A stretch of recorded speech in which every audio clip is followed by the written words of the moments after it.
Tank Caldwell's beans grew cold in the tin plate as small fingers snatched them away, disappearing into the desert twilight like a ghost made of hunger and rags.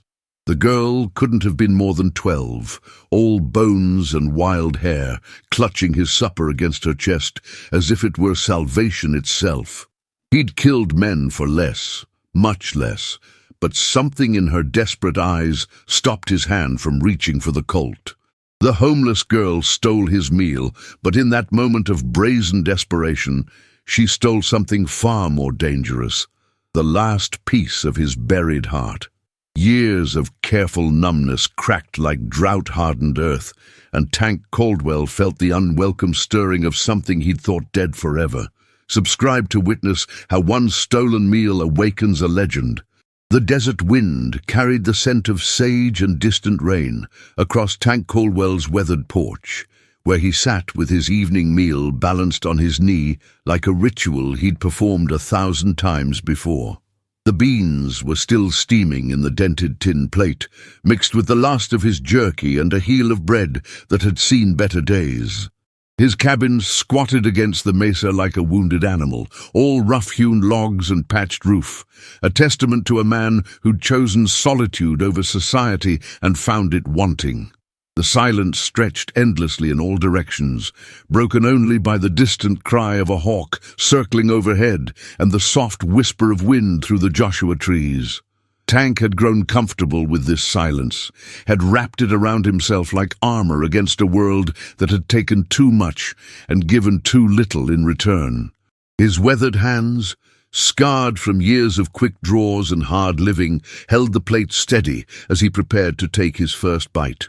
The routine was sacred to him now, this simple act of sustaining himself in a place where nothing else seemed to matter. The girl appeared like a mirage made flesh, materializing from behind the water barrel with the fluid grace of someone who'd learned to move without sound. She was small and feral, all sharp angles and wild hair that caught the dying light like spun copper, her clothes little more than rags held together by determination and desperation. Tank's hand froze halfway to his mouth as their eyes met across the dusty yard. Hers, wide and green as bottle glass, filled with a hunger that went deeper than mere appetite. For a heartbeat, the world held its breath, predator and prey sizing each other up in the ancient dance of survival. Then she moved with the lightning quickness of a desert fox, her small hand snatching the plate from his grasp before he could react, beans and jerky scattering across the weathered wood as she clutched the precious meal against her chest.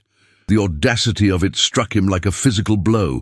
This slip of a girl, this nothing of a child, stealing from a man whose reputation had once made grown men cross the street in fear. His right hand twitched toward the Colt at his hip, muscle memory older than thought, but something in her desperate stance stopped him cold. She stood there trembling in the fading light, the stolen plate pressed against her like a shield, her eyes never leaving his face, as if she expected him to strike her down where she stood.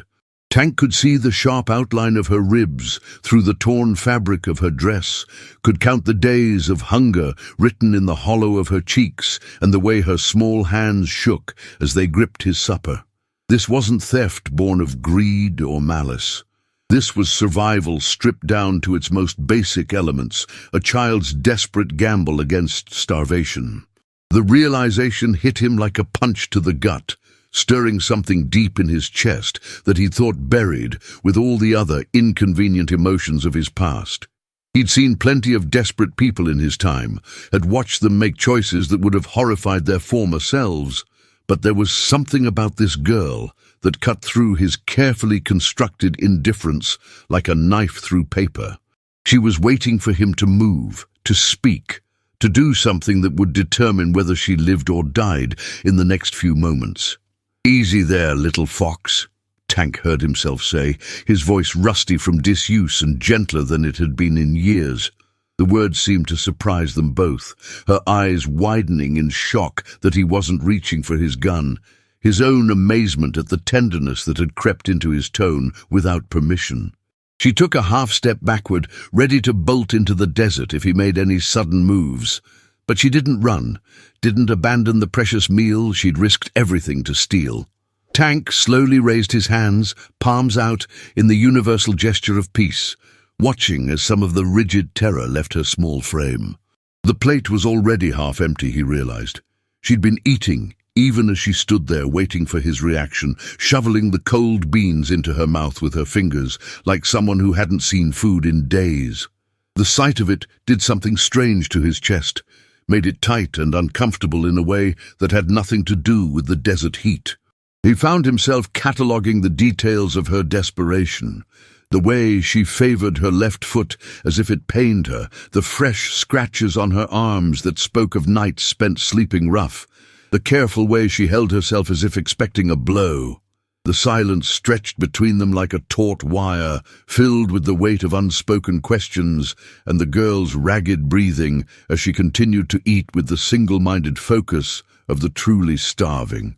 Tank felt something shifting inside him, some long dormant instinct stirring to life like embers blown back to flame. He'd spent years building walls around his heart, constructing a fortress of indifference that had served him well in a world that rewarded hardness over compassion. But this slip of a girl, this desperate thief who'd stolen his supper with the courage of a seasoned outlaw, was threatening to tear down everything he'd built with nothing more than her obvious need. The beans were gone now, and she was working on the jerky with the methodical determination of someone who knew this might be her last meal for a long time. Tank watched her eat and felt the familiar weight of his gun at his hip, felt the calluses on his fingers that spoke of a lifetime spent dealing death, and wondered when he'd become the kind of man who could sit unmoved while a child starved at his doorstep. The answer came to him with uncomfortable clarity. He'd become that man the day he'd decided that caring about anything was too dangerous, too painful, too likely to get him killed. But as the last of the jerky disappeared, and the girl finally looked up at him with those bottle-green eyes still wide with wariness, and something that might have been hope, Tank Caldwell felt the first crack appear in the armor he'd spent so long perfecting. She was still clutching the empty plate against her chest like a talisman, her small body coiled with the tension of someone ready to run at the first sign of danger. But she hadn't run yet, hadn't disappeared back into the desert like the ghost she'd seemed when she first appeared.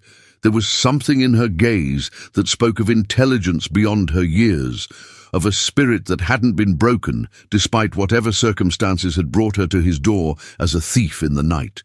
Tank found himself leaning forward slightly, drawn by something he couldn't name, some quality in this strange child that called to parts of himself he'd thought long dead.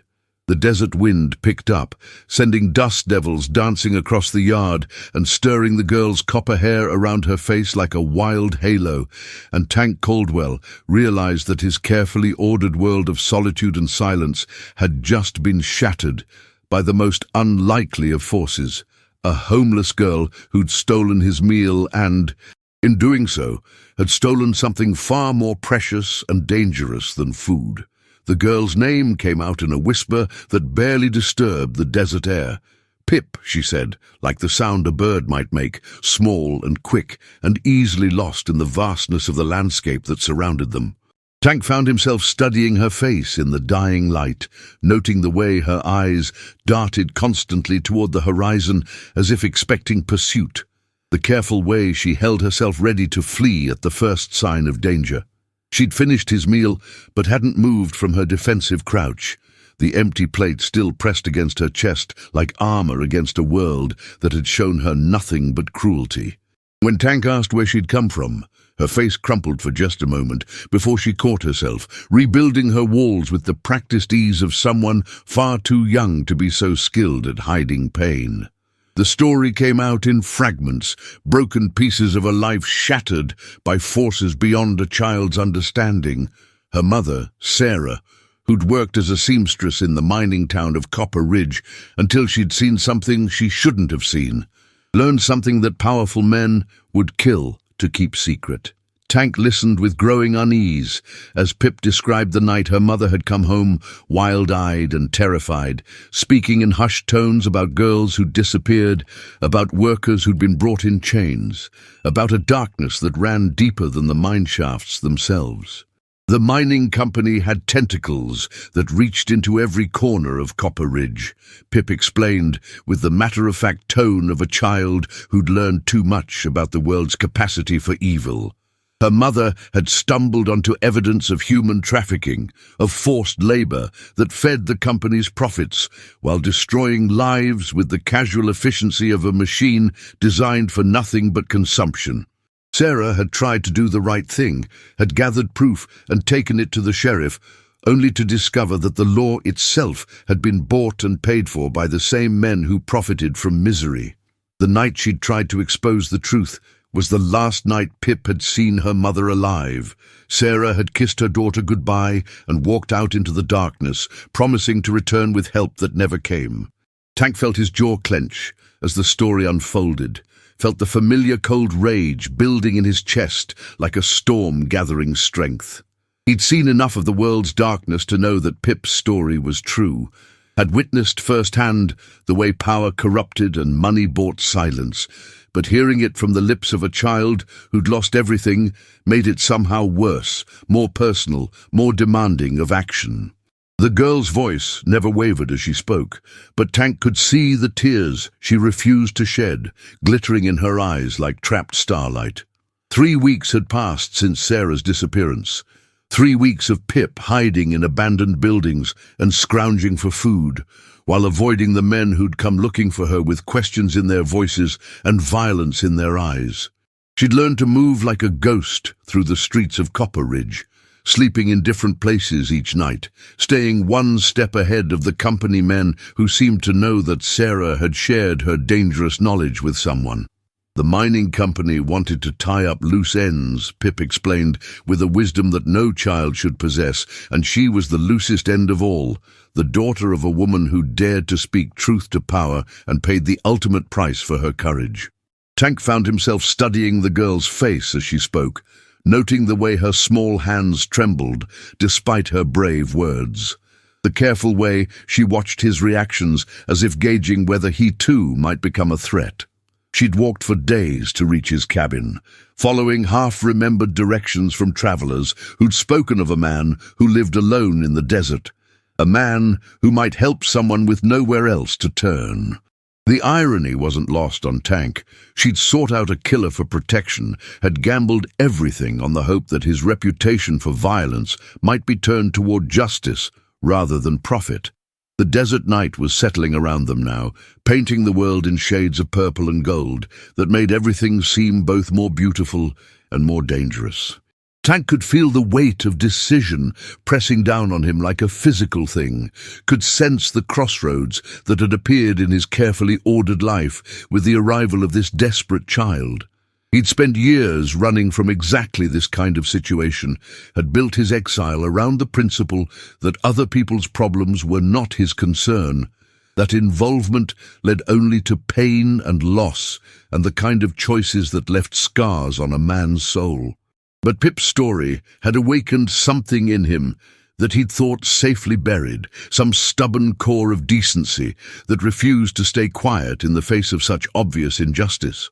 The girl was watching him with those bottle-green eyes, waiting for him to speak, to make some gesture that would tell her whether she'd found sanctuary or simply another predator in a world full of them. Tank could feel the familiar weight of his Colt at his hip, could remember the feel of it in his hand and the way it had once been an extension of his will, a tool for imposing his version of justice on a world that seemed determined to reward the wicked and punish the innocent. "They killed her," Pip said finally, the words falling into the silence like stones dropped into still water. "I know they did, even though they made it look like she just ran off. Mama would never have left me, not willingly, not unless they made her." The certainty in her voice was heartbreaking, the kind of knowledge that came from understanding the world's capacity for cruelty at an age when most children still believed in fairy tales and happy endings. Tank felt something twist in his chest at the raw pain in her words, felt the careful distance he'd maintained from the world's suffering begin to crumble like a dam under too much pressure. This wasn't just another sob story, another tale of woe from someone looking for a handout. This was a child who'd lost everything to the kind of evil that thrived in the shadows, protected by money and power and the silence of good people who chose to look the other way. The mining company had taken her mother, had destroyed her life, had turned her into a refugee in her own country, and they weren't done yet. They wouldn't be satisfied until every witness was silenced, every loose end tied up with the finality of a grave. Tank could see the exhaustion in Pip's small frame, could read the desperation that had driven her to steal from a stranger and trust her life to a man whose reputation was built on violence and death. The moment stretched between them like a held breath, filled with the weight of unspoken promises and the girl's quiet courage in the face of overwhelming odds. Tank found himself remembering other children he'd known, other innocents who'd been caught in the crossfire of adult greed and ambition, and felt the familiar rage building in his chest like a fire that had never quite gone out. He'd tried to walk away from that life, had convinced himself that he could find peace in solitude and silence, but Pip's presence on his porch was proof that some things couldn't be escaped, that some fights chose you whether you wanted them or not. The girl had finished her story now and was waiting for his response, her small body tense with the expectation of rejection or worse, but Tank could see the spark of hope in her eyes that refused to be extinguished, despite everything she'd endured.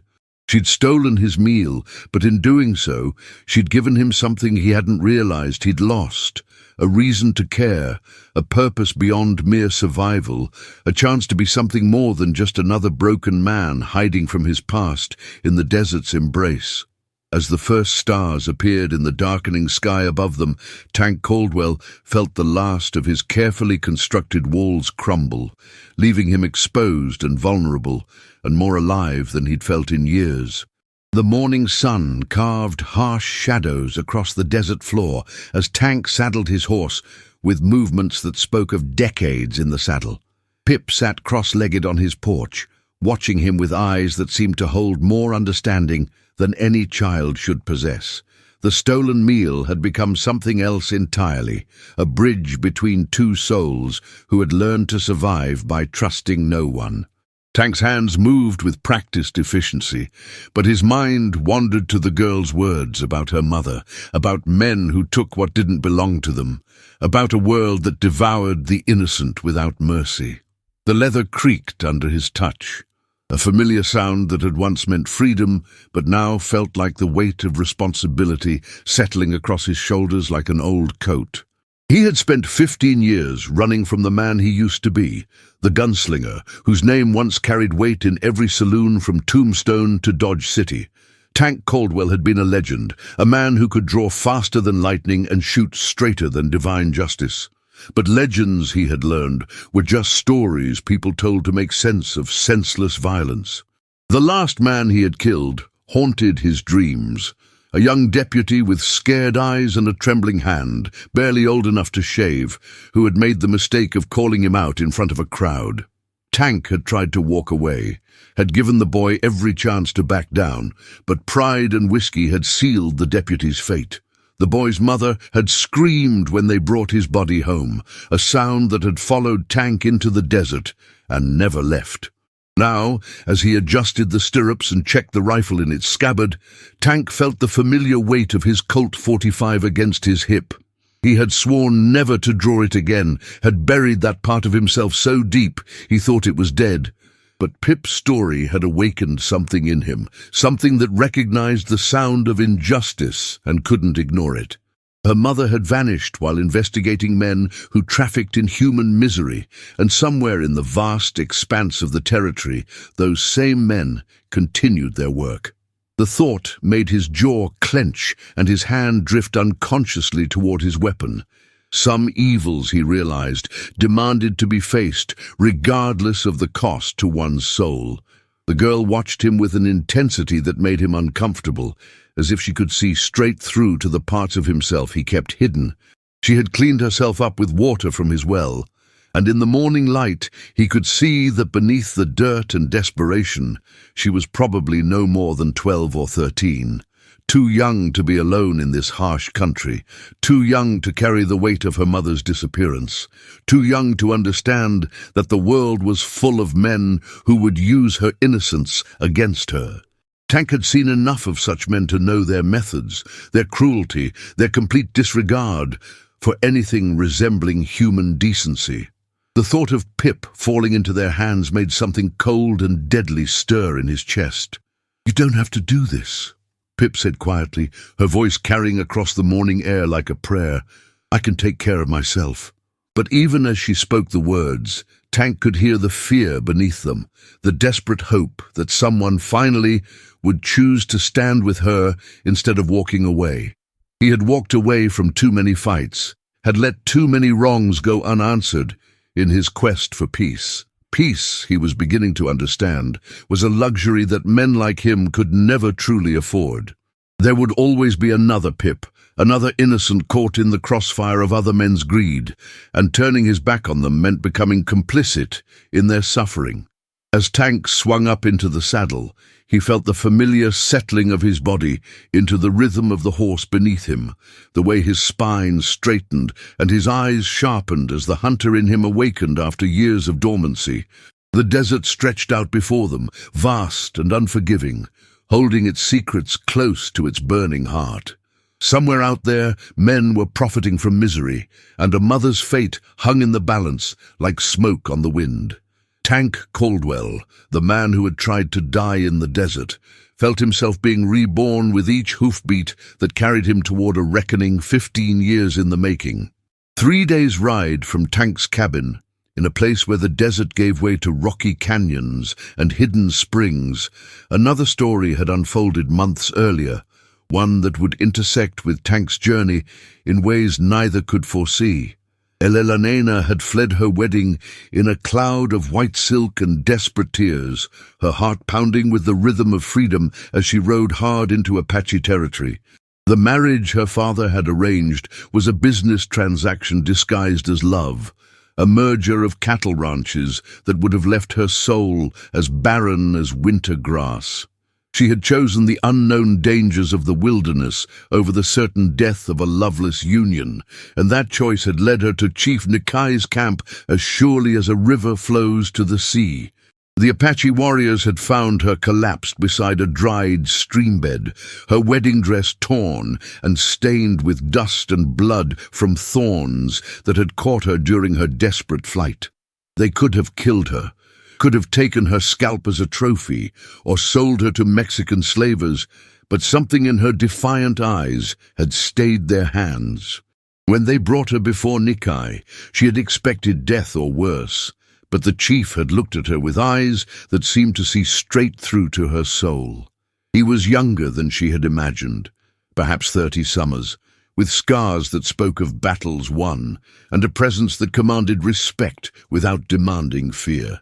When he ordered her to bathe and wait for him in his tent, she had prepared herself for violation, but what she found instead was a truth that shattered every assumption she had ever held about captivity and freedom. Nikai had not taken her by force, had not claimed her as a prize of war or a symbol of conquest. Instead, he had offered her something she had never known existed, a choice made freely, without the weight of family expectations or social conventions pressing down upon her like stones. In his tent, surrounded by the soft glow of oil lamps and the scent of sage burning in a small fire, he had spoken to her in careful English about the nature of belonging. He told her that his people understood something the white world had forgotten, that true strength came not from taking what you wanted, but from recognizing what was freely given. The revelation had hit her like lightning, illuminating corners of her heart she hadn't known existed. The weeks that followed had been an awakening unlike anything Elelanena had ever experienced.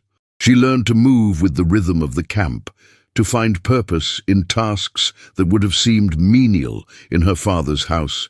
but here felt like acts of creation. She helped the women prepare food, learned to work with leather and beads, discovered that her hands were capable of more than just holding teacups and embroidery hoops.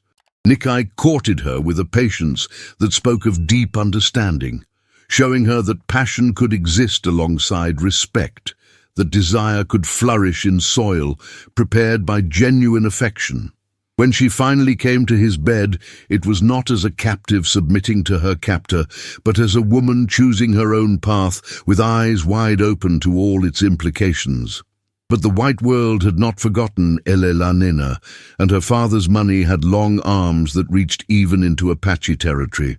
Bounty hunters and cavalry patrols searched for her with the persistence of bloodhounds, and the pressure on Nikai's band grew with each passing week.